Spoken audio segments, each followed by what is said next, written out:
and drop the slimy avocado pit onto the kitchen floor. And waiting there as always for food or anything resembling food is your small but sporty dog who eats the avocado pit, and then it has to be cut out by a surgeon. So I want to encourage you all to be tweeting and Facebook Living and Instagramming and everything tonight. Each of the performers that are really active on social media have their accounts listed in the program.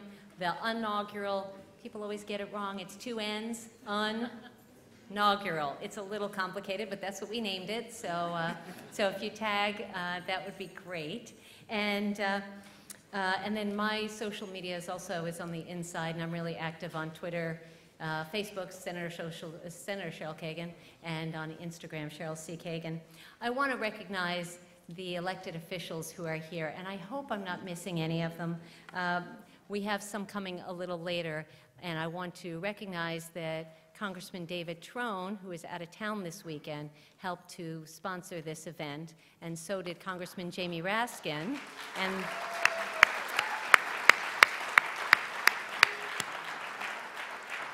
Montgomery County is really lucky to be represented by both of these truly dedicated public servants. And Jamie has been with us each year, and hopefully he's going to be able to catch up with us a little later. But again, we're all so proud of both of them for the work they're doing and the craziness that's going on Capitol Hill.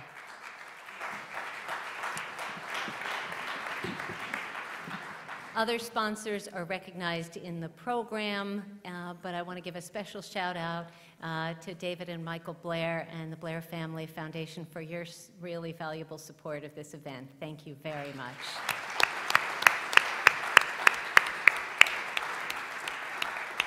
So the elected officials who are with us tonight, if we can have house lights for a second, if I can just ask you to stand and we can recognize you. County Council member Sidney Katz, who does great work, and he is the council president right now. Thank you, Sidney. Wonderful partner for me. Rockville City Council member Mark Pershala, just re-elected for another 4-year term. My friend, my coach, my district right next door, and my friend, Senator Brian Feldman. Where's Brian? The vice chair of the Finance Committee and a partner for me on 911 stuff and consumer protection. He was a leader on Metro funding and just a lot more. A very talented freshman delegate from the district to the east who is making waves and making a difference, especially keeping our schools safe from lead in the water. Where is Delegate Jared Solomon? Jared, I saw you coming. Oh, he's all the way in the back. There he is. All right, Jared, thank you for all that you do. And I want to recognize my friend, former school board member, Jill Ortman-Faust. She has been a remarkable leader, and I don't know, she was fighting traffic, but rushing over here. So the next act, I just want to warn you, this is a little bit, she's fabulous, and she has a beautiful voice, and I love her music, and some of her music is R-rated.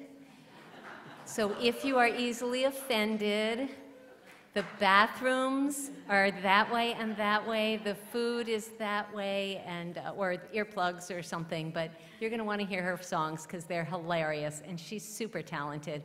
Coming down from New York, it is really my delight to present Cynthia Kaplan and Mike and John and the Cynthia Kaplan Ordeal. Please welcome them. Thank you, Cheryl. Good evening, everybody, and welcome to this month's meeting of the Nancy Pelosi Fan Club. It's good to see you all. My name is Cynthia Kaplan. This is indeed my band, the Cynthia Kaplan Ordeal. I want to thank Senator Kagan for her tireless efforts on behalf of our democracy. Let's give her, I know we're just going to have to give her a hand every time a singer gets up. And how great was Rod McDonald? So great, so great, so great. I want to remind you what a good time you're having. So I know it's in these difficult times, we have to remember to do everything we can to stem the tide of hate and intolerance. So this Hanukkah, I felt a very strong desire to do what Jews have always done in times of duress, which is write a song about Christmas. So I'd like to sing it for you now. And in case you didn't know, I also wrote, "O Come All Ye Faithful." Oh, sorry. 2 things you should know about me before I sing for you. Number 1, I make no apologies. Thank you. And number 2, I'm sorry.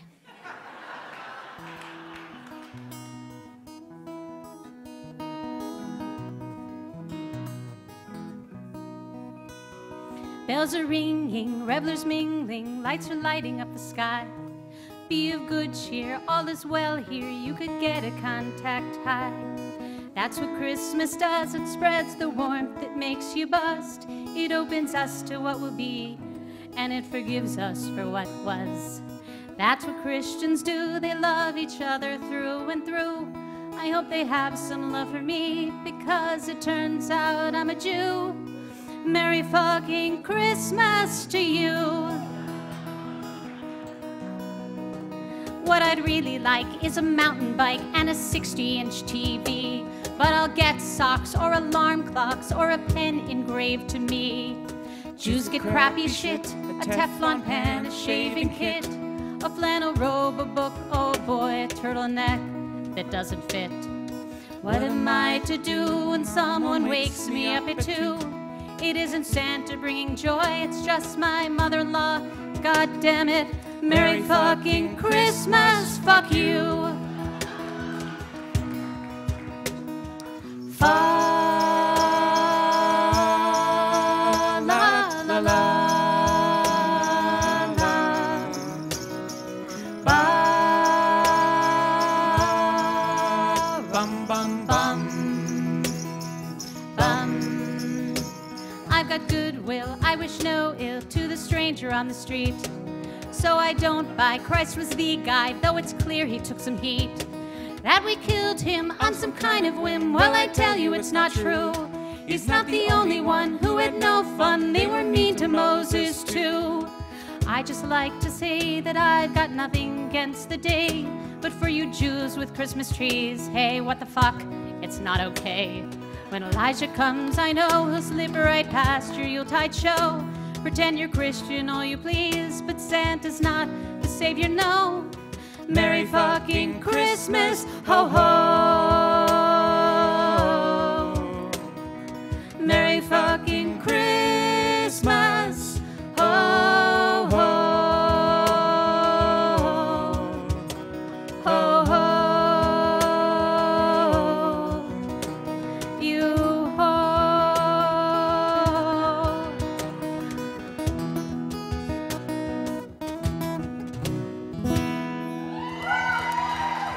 Thank you.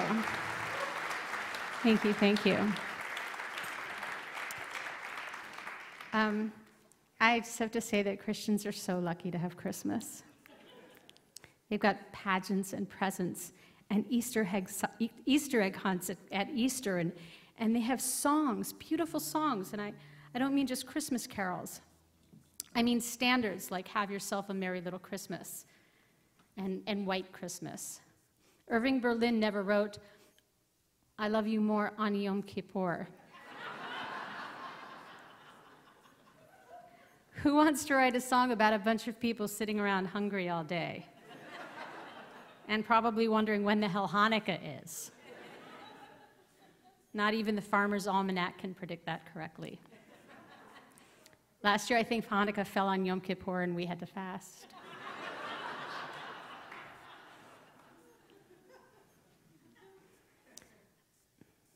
Why are there no Jews in Whoville?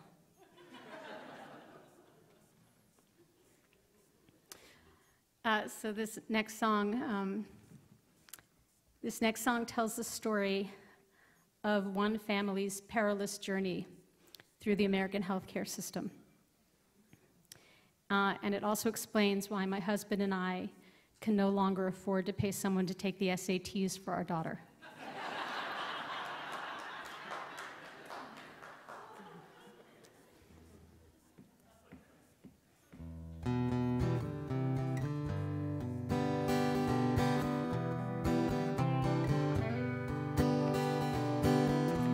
We talk about how avocado toast is now the most expensive thing that's on the menu.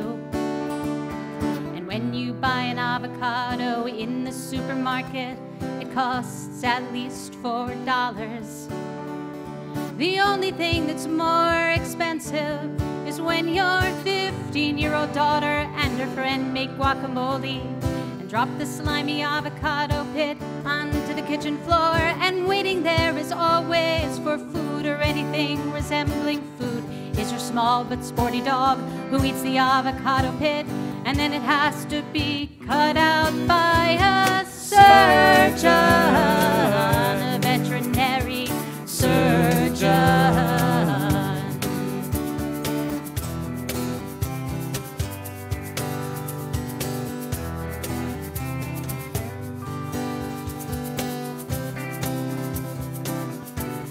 Drop it, Otis. Otis, drop it. Otis, drop it. Shit. Did you know abdominal surgery on a dog is called canine gastrotomy? I didn't. Would you be surprised to hear that canine gastrotomy costs $4,000? I was. If you're counting, that's 1,000 avocados at the supermarket, or at least 400 pieces of avocado toast at Irving Farm or Pan Quotidian. There was a separate charge for the cone of shame. That's a plastic cone the dog must wear around his neck to stop him gnawing at the $4,000 incision. That's $20 or 2 pieces of avocado toast. Avocado toast. Avocado toast.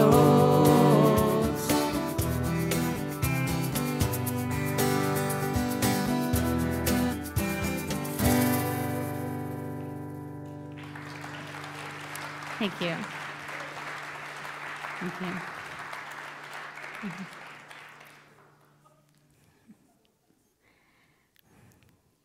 As we all know, women's reproductive health care is best overseen by white men in their 70s and 80s. So a few years ago, I was asked to write a magazine article about sex after childbirth. Something, and I think you'll back me up on this, ladies, something no woman wants to have. Not even with Eddie Vedder were that an option. So there were some letters to the editor following the publication of the piece, one of which I turned into a song, kind of in the spirit of Clara Sullivan's letter by the great Pete Seeger and Malvina Reynolds. So I'd like to sing that for you now. Do not listen for rhymes. You will not hear any, as it is verbatim. And with that, I give you letter from Dr. Randall Burkhauser.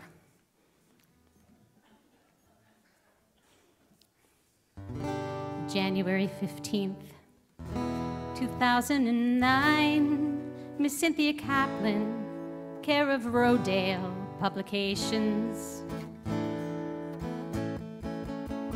Dear, dear, dear, dear Cynthia, after reading your well-written piece in Organic Style magazine, I felt compelled to write. I'm a 69-year-old physician and divorcee with a great sex life. It is obvious that you and your husband have less than good sex. Baby or no baby, That your husband has to suffer from blue balls or jerk himself off is a crying shame. Baby or no baby, I was in the same boat with my first wife, Caroline, a good woman, a good woman, a good woman, but a lousy wife.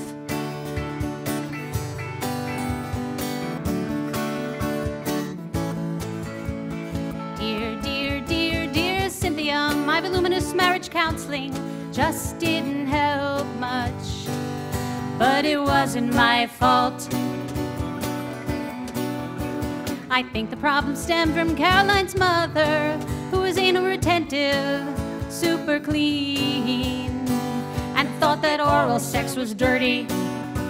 I can't begin to tell you how much sexual joy I have with my new lady friend, baby or no baby. Your article may give others the impression your approach to sex is natural, baby or no baby.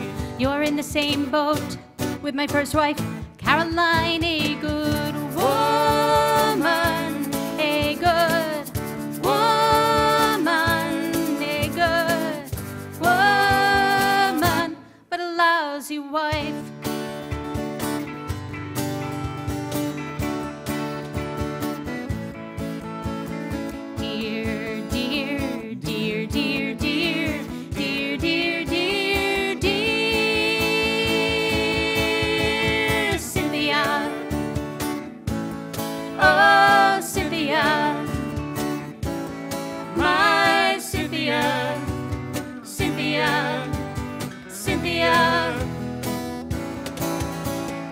Obvious that you and your husband have less than good sex, baby or no baby. That your husband has to suffer from blue balls or jerk himself off is a crying shame while you nurse the baby. We're all in the same boat with my first wife, Caroline, a good woman, a good woman, a good woman, but a lousy wife, a lousy wife. Sincerely, Dr. Randall Burkhauser, 45 Meridian Avenue, San Jose, California, 95120.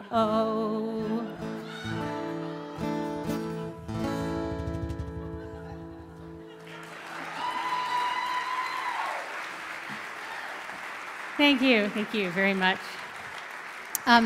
I would like to introduce my band. If I may, this is Mike Hunter on cajon and vocals, and John Kengla on, you can see obviously he's playing an electric guitar, and singing. They're fantastic. They are young enough to be my sons, but old enough to be my lovers.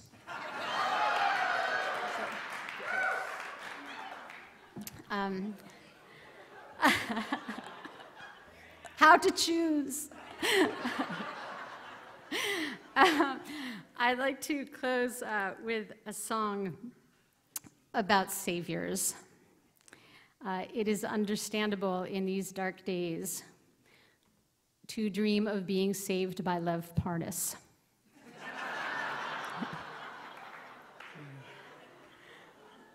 But to quote the poet June Jordan, we are the ones we have been waiting for. And so I implore you to get out there and donate, march, protest, canvass in swing states, knock on doors, run for office yourselves, vote, and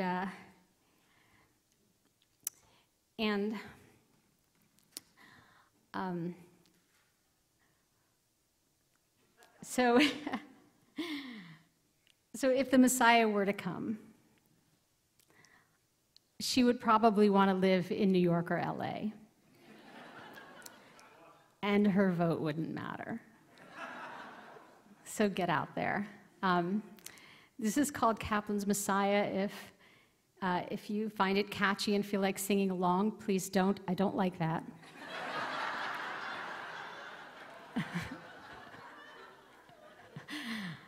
Anyway, let this be a warning to you. All right.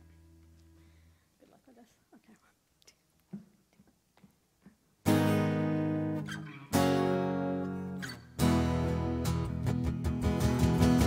Where were you when Sparky died from falling through the ice? He barked until his voice was fried. That wasn't very nice. Where were you when Uncle Saul was choking on a plum? No one did the Heimlich 'cause we thought that you would come. Was that you dressed up as Jesus Christ on Halloween? Can't you give me just a hint if you are Ben Vereen?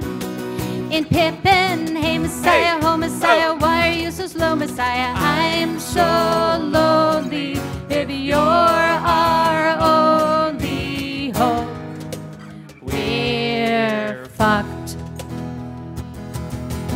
Were you there when little Sue was missing in the snow? We found her when the spring rains came. I guess the answer's no. Mother went to jail for writing thousands in bad checks. Were you in the shower, then asleep, or having sex? Were you there that fateful night they made the atom bomb? Were you there the night I got my period at the prom? Hey Messiah, oh Messiah, why are you so slow, Messiah? I'm so lonely. If you're our only hope, we're fucked. Did you give us up for Lent? Do you know where Jimmy Hoffa went? If you sent Rabbi Schneerson, was he meant to see us through? 'Cause he is dead now too. I looked for you in synagogue, I didn't see you there. I don't like going either, so that doesn't seem quite fair. The story goes you'd come to lead the faithful and the true. As things stand now, I'd sooner trust my fate to Scooby-Doo. Would you watch my back for a Scooby snack? Hey Messiah, oh Messiah, why are you so slow, Messiah? I'm so lonely. If you're our only hope, we're fucked.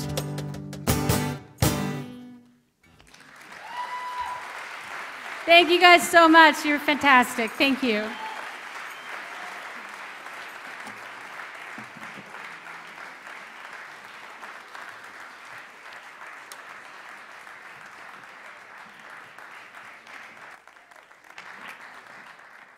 Avocado pit onto the kitchen floor, and waiting there is always for food or anything resembling food is your small but sporty dog who eats the avocado pit, and then it has to be cut out by